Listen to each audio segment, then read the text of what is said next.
Hello guys, welcome back to our channel.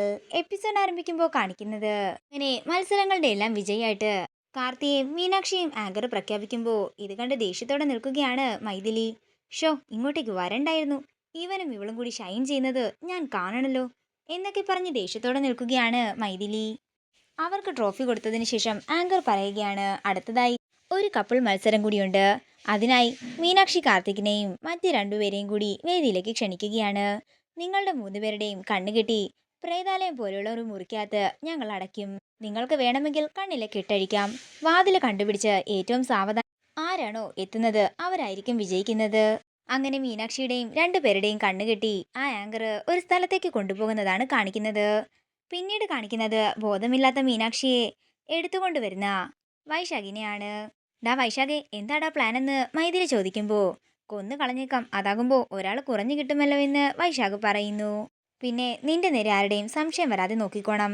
ഞാൻ ഈ മുറിക്കകത്തേക്ക് കയറുമ്പോൾ നീ കഥ കടച്ചിട്ട് പോയിക്കോണം. അപ്പോൾ നീ ഇവിടുന്ന് എങ്ങനെ രക്ഷപ്പെടുമെന്ന് മൈഥിലി ചോദിക്കുമ്പോൾ, അതൊക്കെ ഞാൻ എത്തിക്കോളാമെന്ന് വൈശാഖ് പറയുന്നു. അങ്ങനെ വൈശാഖിനെ ആ മുറിയിലേക്കാക്കി കതക് ചങ്ങലയിട്ട് പൂട്ടിയതിനു ശേഷം മൈഥിലി അവിടുന്ന് പോകുന്നു. പിന്നീട് കാണിക്കുന്നത് മത്സരം നടക്കുന്ന വേദിയാണ്. അല്ല, രണ്ടുപേരെത്തിയല്ലോ, ഇതുവരെ മീനാക്ഷി കാർത്തിക് എത്തിയിട്ടില്ലല്ലോ എന്ന് അവതാരക പറയുമ്പോൾ ഇത് കേൾക്കുന്ന നന്ദിനിക്ക് ടെൻഷൻ ആവുകയാണ്. തുടർന്ന് മീനാക്ഷിയെ തിരഞ്ഞ് കാർത്തിയും നന്ദിനിയും ജയറാമനും കൂടി പോകുന്നതാണ് കാണിക്കുന്നത്. ഞാൻ മുറിയിൽ ചെന്ന് നോക്കിയിട്ട് വരാമെന്ന് പറഞ്ഞ് ജയറാമൻ മുറിയിലേക്ക് പോകുന്നു. മോനെ കാർത്തി, അവള് മുറിയിലില്ല. എന്റെ ഈശ്വരന്മാരെ, എന്റെ മോള് എവിടെ പോയി കാണുമെന്ന് പറഞ്ഞ് ടെൻഷനോടെ നിൽക്കുകയാണ് നന്ദിനി. അതേസമയം മൈഥിലി അങ്ങോട്ടേക്ക് വരുമ്പോൾ മൈഥിലി ദേഷ്യത്തോടെ നോക്കുകയാണ് കാർത്തിയും ജയറാമൻ നന്ദിനിയും. ദൈവമേ, എന്നെ സംശയിക്കണ്ട, ഞാൻ ഇത്രയും നേരം നിങ്ങളുടെ കൂടെ അല്ലായിരുന്നോ എന്ന് മൈഥിലി പറയുമ്പോൾ, എന്റെ മീനാക്ഷിക്ക് എന്തെങ്കിലും സംഭവിച്ചാൽ നിന്നെ ഞാൻ വെറുതെ വിടില്ലെന്ന് ദേഷ്യത്തോടെ കാർത്തിയും പറയുന്നു.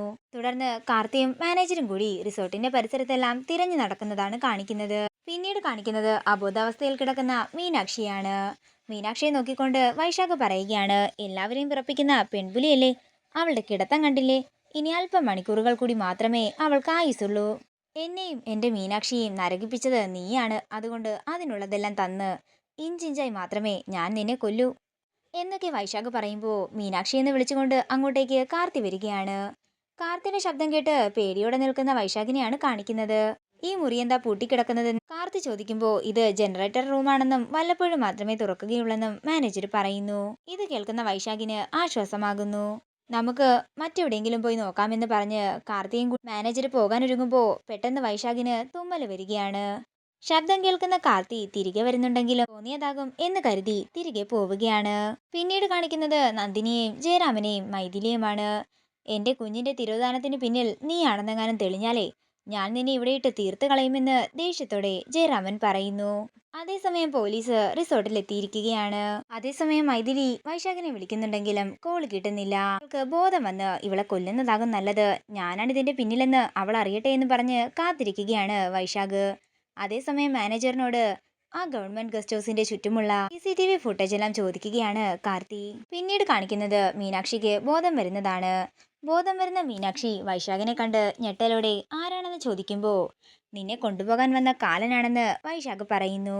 തുടർന്ന് മീനാക്ഷി അവിടെ നോടി രക്ഷപ്പെടാൻ നോക്കുമ്പോൾ മീനാക്ഷിയെ കയറിൽ കെട്ടിയിടുകയാണ് വൈശാഖ്. കൊല്ലുന്നതിന് മുമ്പ് അവസാനത്തെ ആഗ്രഹം എല്ലാവരും ചോദിക്കാറുണ്ട്, പക്ഷേ ഞാൻ എന്താണെങ്കിലും അത് നിന്നോട് ചോദിക്കില്ല. ഇത്രയും പറഞ്ഞുകൊണ്ട് മീനാക്ഷിയുടെ കഴുത്തിന് ഞെക്കുകയും കൂടാതെ മീനാക്ഷിയുടെ കരണത്തടിക്കുകയും ചെയ്യുകയാണ് വൈശാഖ്. അങ്ങനെ കുറച്ചു നേരത്തെ പിടുത്തത്തിനൊടുവിൽ മീനാക്ഷിയുടെ കഴുത്തിന് കയറി പിടിക്കുകയാണ് വൈശാഖ്. അങ്ങനെ മീനാക്ഷിയുടെ ബോധം മറയുന്നതാണ് കാണിക്കുന്നത്. തുടർന്ന് അക്കാര്യം അപ്പോൾ തന്നെ വൈശാഖ് മൈഥിലിയെ വിളിച്ചറിയിക്കുന്നു. സന്തോഷത്തോടെ നിൽക്കുന്ന വൈശാഖിനെയും മൈഥിലിയെയും കാണിച്ചുകൊണ്ട് ഇന്നത്തെ എപ്പിസോഡ് ഇവിടെ തീരുകയാണ്. വീഡിയോ ഇഷ്ടമായെങ്കിൽ മറക്കാതെ ലൈക്ക് ചെയ്യുക, ഷെയർ ചെയ്യുക, കമൻറ്റ് ചെയ്യുക. കൂടുതൽ സീരിയൽ അപ്ഡേറ്റ്സിനായി മറക്കാതെ സബ്സ്ക്രൈബ് ചെയ്യുക.